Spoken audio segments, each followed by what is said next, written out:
Je vous propose maintenant un nouveau tutoriel sur EBP Pay Pro 21. Donc dans le même esprit que la base CSG, nous allons voir le paramétrage de la taxe 8% et également du forfait social. Alors le principe effectivement donc de la taxe 8%, c'est de bien prendre en compte, enfin si votre convention collective bien sûr le précise, toutes les parts patronales de prévoyance, de mutuelle.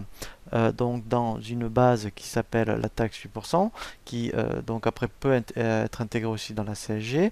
Et nous verrons également le forfait social où là en fait, donc si votre entreprise prévoit un plan d'intéressement par exemple, eh bien on va voir comment il faut saisir donc ce qu'on appelle la participation ou l'intéressement et qui passe bien dans cette rubrique forfait social. Alors on va commencer dans un premier temps avec donc la taxe prévoyance. Alors par défaut déjà dans les profils, vous voyez, donc là, mettons, je suis sur un profil cadre, vous verrez.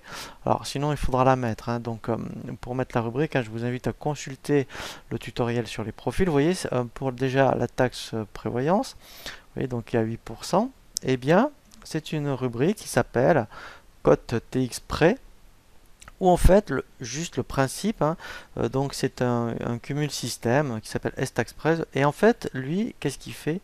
Il va cumuler toutes les rubriques de prévoyance ou de mutuelle où en fait quand on va dessus c'est coché. Vous voyez ici dès que cette rubrique là est cochée, et bien ça va alimenter ici, donc on va le vérifier d'ailleurs, hein, vous voyez donc là par exemple ça fait 95,26, c'est bien la somme, 26 c'est bien la somme des deux là. Vous voyez 47,71 plus 47,55, donc en fait dès que vous cochez une mutuelle ou une prévoyance et ici dans les propriétés partie prévoyance professionnelle c'est coché, ça l'alimente. Alors bien sûr, si vous voulez, donc si par contre votre convention collective précise que ce n'est pas soumis, eh bien tout simplement, il faut le décocher. Voilà, donc vous voyez que pour la taxe prévoyance c'est relativement simple. Alors après, je vais volontairement intégrer dans le même, c'est pour vous montrer, dans le même bulletin, la rubrique forfait social. Donc c'est bien une rubrique de cotisation. Intégrer, oui, c'est celle-ci, cote SOC 2. Donc alors, on va bien après la placer. Voilà, donc il l'a mis ici. Alors là, je vais la mettre au même niveau que la taxe prévoyance, par exemple, et on va voir comment elle fonctionne. Voilà. Donc là, en fait, alors si on regarde comment elle est paramétrée, là, en fait, tout simplement, eh bien, ici, donc là, c'est pas fait. Il va falloir créer une variable. Donc là, je vais le faire, mais après, si vous voulez plus d'approfondissement sur les variables, je vous invite à consulter le tutoriel sur les variables.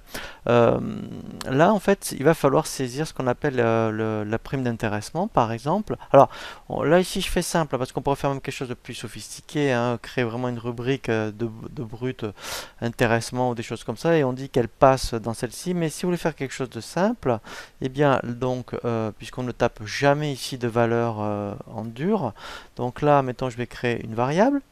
Donc là, je vais variable à saisir. Je vais mettre, mettons, alors comme là c'est le code intéresse par exemple, je vais mettre intéressement. Voilà. Je vais l'accrocher à mon thème formation. Donc ça c'est le nom de ma société. Comme ça l'intérêt c'est que je vais la retrouver après, vous voyez ici dans mon dossier à moi. Et je vais revenir donc sur le bulletin et je vais intégrer cette variable. Ah, donc là je mets voilà, intéressement. Et ici, tout simplement, eh bien, donc, quand je vais cocher, voilà, donc là, je vais saisir directement. Alors là, je mets n'importe quoi. Donc, s'il y avait un intéressement de 100 euros pour ce salarié, voilà, eh bien, automatiquement, voilà, vous voyez, hop, elle sera bien après, vous voyez ici, prise en compte, hein, voilà, donc c'est vrai que BP n'a pas prévu après de saisir une variable, mais là, hein, il faut vraiment bien la mettre, hein, voilà. Voilà, donc là en fait, hein, voilà comment après hein, on met en place hein, donc tout ce qui est taxe 8% et forfait social 20%.